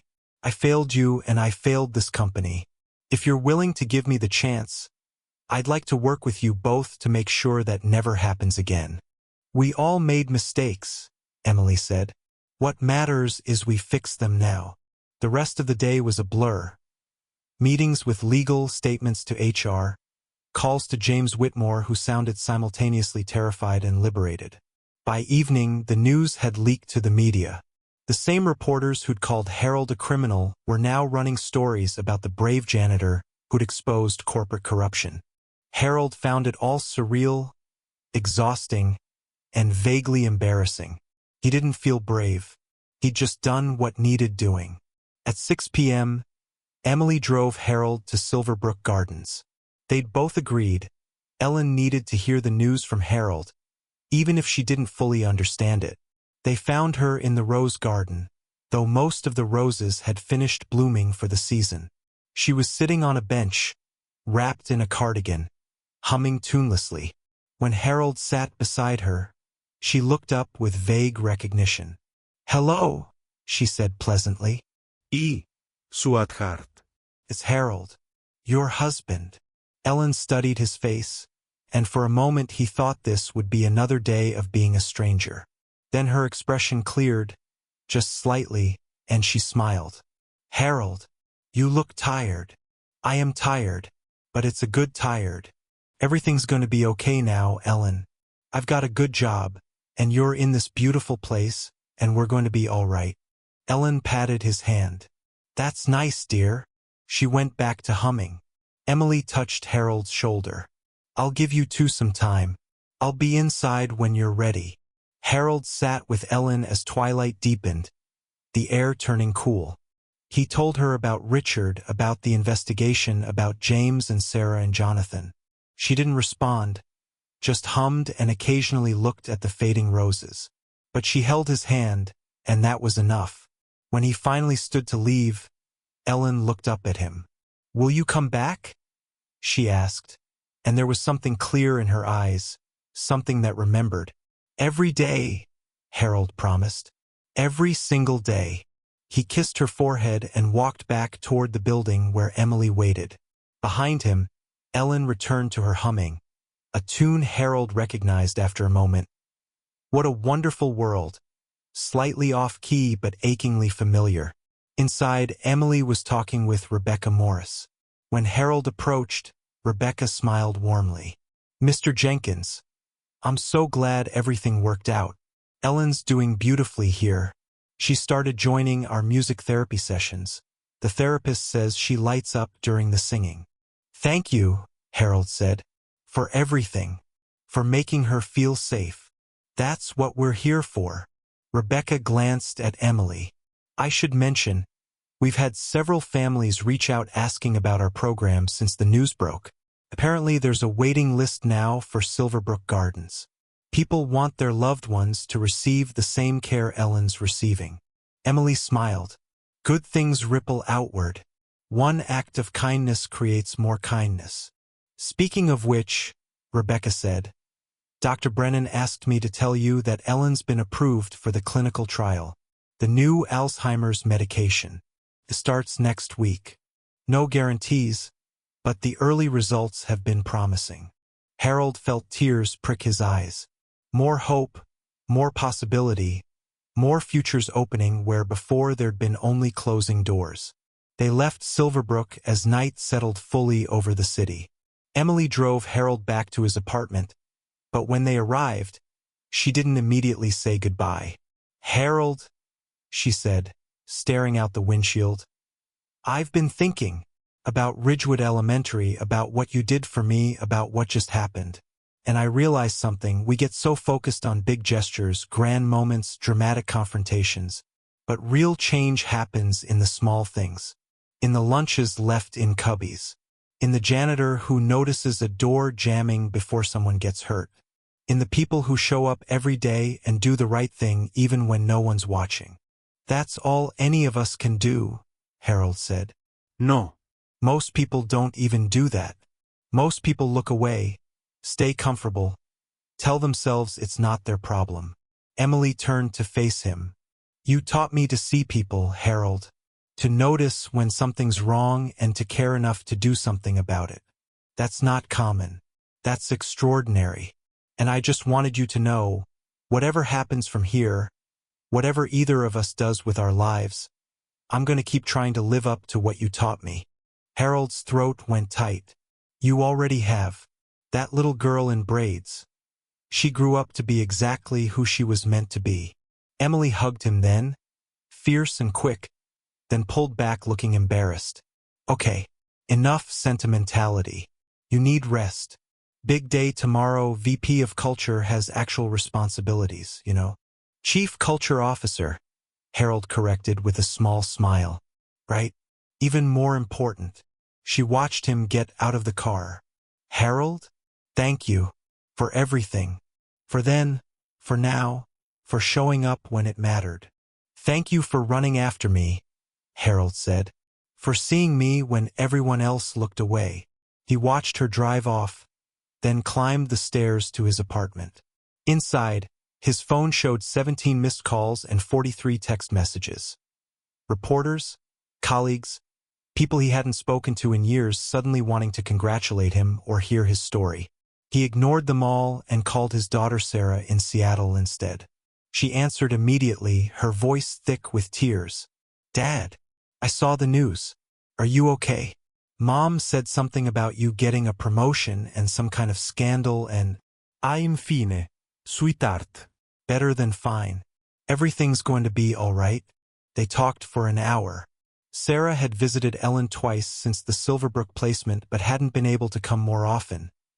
Single mother, demanding job, the guilt of living 2,000 miles away from parents who needed her. Harold assured her Ellen was being beautifully cared for, that she didn't need to feel guilty, that love wasn't measured in miles or visits but in the warmth that survived despite distance. When he finally hung up, Harold made himself a simple dinner and sat at his Kit Morris table eating in the kind of peaceful silence that felt earned rather than empty. Through his window, the city lights stretched out like promises, and for the first time in years, Harold believed in them. Tomorrow he would return to Apex Solutions as Chief Culture Officer, a title that still felt absurd and overwhelming and perfect. He would walk those halls and notice things and help people and try his best to make sure the company lived up to its stated values. He would probably fail sometimes, would make mistakes, miss things, disappoint people who expected miracles from the man who'd exposed corruption. But he would show up. He would try. He would hold doors open for people who needed passage and notice the ones who were struggling in silence. Because that's what Harold Jenkins had always done, and that's what he would keep doing. Some people changed the world with grand gestures and dramatic moments. Harold changed it one lunch bag at a time, one fixed door at a time, one act of quiet noticing at a time. And maybe, in the end, that was exactly the kind of hero the world needed most. 6 months later, Harold stood in the main lobby of Apex Solutions, watching the morning rush of employees arriving for work. It was his favorite time of day, when the building transformed from empty shell to living organism, filled with conversations and laughter and the comfortable chaos of people beginning their days. He'd learned all their names now. Knew that Tom from marketing took his coffee black with 2 sugars. That Jennifer in accounting was training for her first marathon.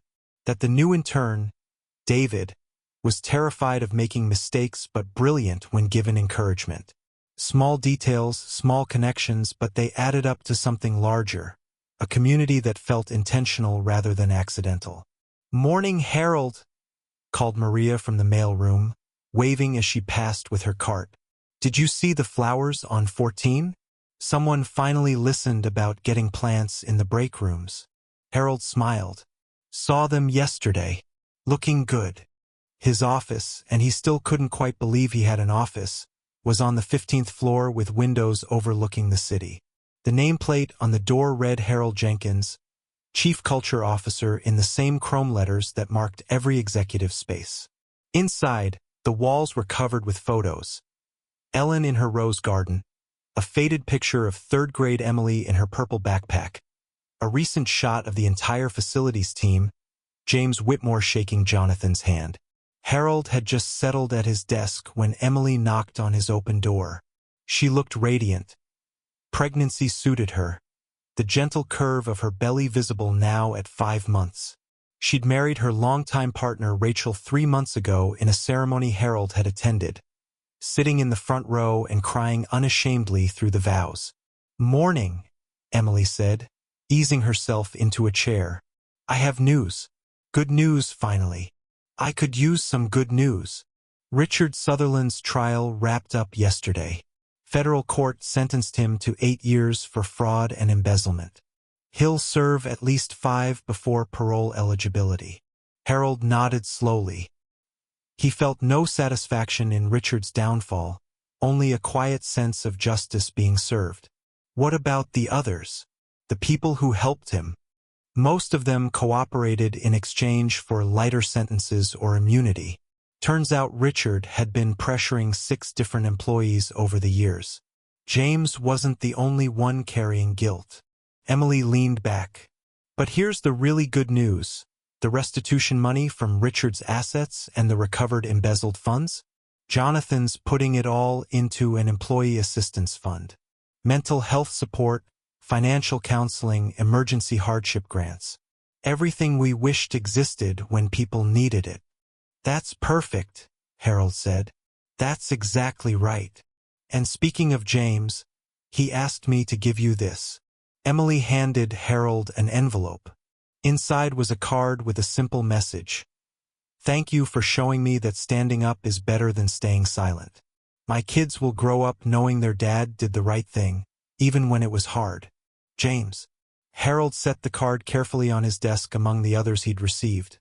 From employees he'd helped, from people whose problems he'd noticed and quietly solved, from strangers who'd read about the case and wanted to tell him he'd inspired them.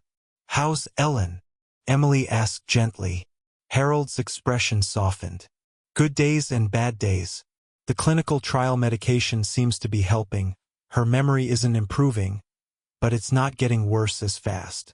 She knew me yesterday, called me by name, asked about our daughter. Lasted maybe 20 minutes before the fog came back, but those 20 minutes were, he couldn't finish. Precious, Emily supplied. Yeah, precious. They sat in comfortable silence for a moment. Then Emily said, I've been thinking about Ridgewood, about how you spent 38 years there taking care of people, and nobody really noticed or thanked you. And now you're here, and everyone knows your name, and you're getting awards and recognition and all this attention. She paused. Does it feel different? Being seen versus being invisible? Harold considered the question. Yes and no. The work's the same, noticing things, helping people, trying to make things better. But I guess the difference is now people understand that the work matters. That small acts of care add up to something significant. He smiled. Though honestly, I was happier when I could fix things without anyone making a fuss about it. Too bad. You're our chief culture officer now. Fuss comes with the territory. A knock interrupted them. Dr. Sarah Brennan stood in the doorway holding a gift bag. Sorry to interrupt. Harold, do you have a minute? Always. Come in. Sarah entered, looking slightly nervous. I wanted to give you this before I left. I'm transferring to Silverbrook's new facility in Portland. Promotion? Bigger program. Amazing opportunity. Sarah, that's wonderful. Congratulations. Thank you. But I couldn't leave without saying. She stopped, composed herself. What happened 6 months ago changed everything for me. I went into medicine to help people, but somewhere along the way I'd started playing it safe, following protocols, not rocking boats. You reminded me why I started. That sometimes helping people means taking risks, standing up, getting involved even when it's complicated. She handed him the gift bag. This is for Ellen. For both of you. Inside was a beautiful leather-bound journal, the kind with thick cream-colored pages. The first page had an inscription in Sarah's neat handwriting. For Ellen Jenkins. A place to capture the moments that matter, in her own words or in yours. Love, Sarah. It's for recording her good days, Sarah explained. When she's clear, when she remembers, write it down. Date it. Keep it.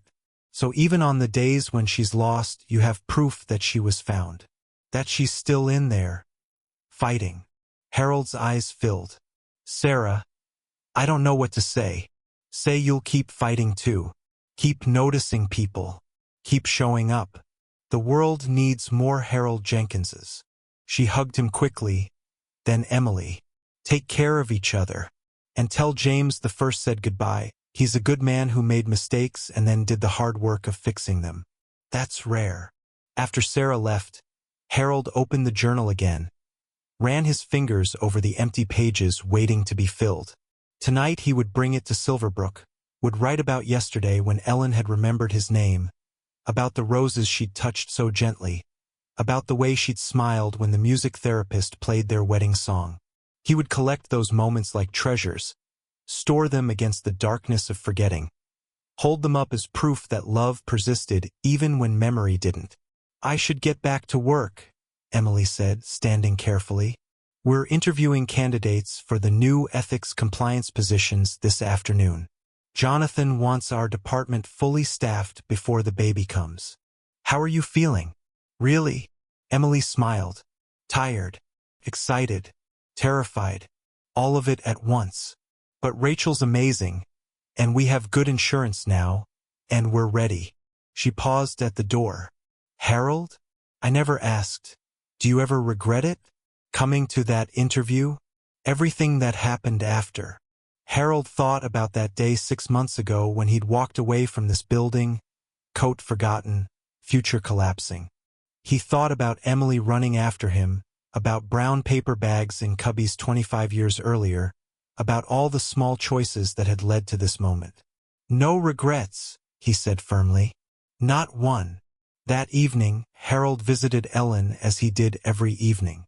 She was in the common room, sitting with 3 other residents, all of them working on a jigsaw puzzle with staff supervision.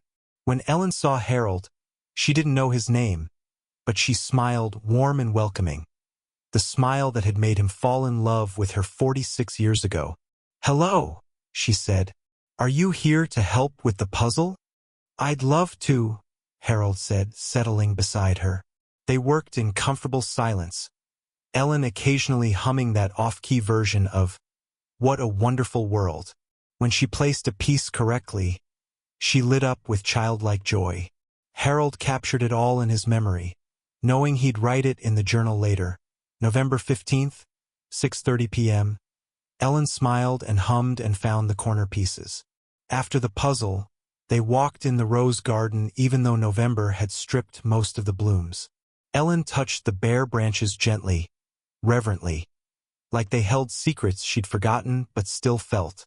The clinical trial medication had stabilized her somewhat, bought them time measured in good moments rather than good days, but time nonetheless.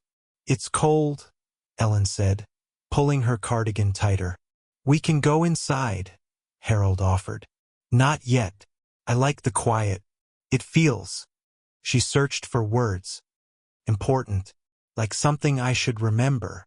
"What do you want to remember?" Ellen looked at him, and for just a second, one crystalline perfect second, her eyes cleared completely. "That I was loved. That someone stayed even when I couldn't remember why. That I mattered to someone." Harold took her hand. "You matter to me, every single day. And I'm not going anywhere." The clarity faded, Ellen's eyes clouding again. But she squeezed his hand and said, "That's nice." They walked back inside together. Harold helped Ellen to her room, made sure she had water by her bed, kissed her forehead goodnight. She was asleep before he reached the door, peaceful and safe. In his car, Harold pulled out the journal Sarah had given him and wrote, "November 15th, 6:45 p.m. Ellen remembered that she was loved. She held my hand in the rose garden and asked to remember the important things. I told her she mattered, and for one moment, I know she believed it. She is still in there, still fighting, still my Ellen. And I will keep showing up, keep remembering for both of us, keep loving her through the forgetting.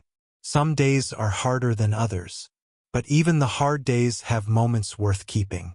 He closed the journal, started the car, and drove through the city toward his apartment.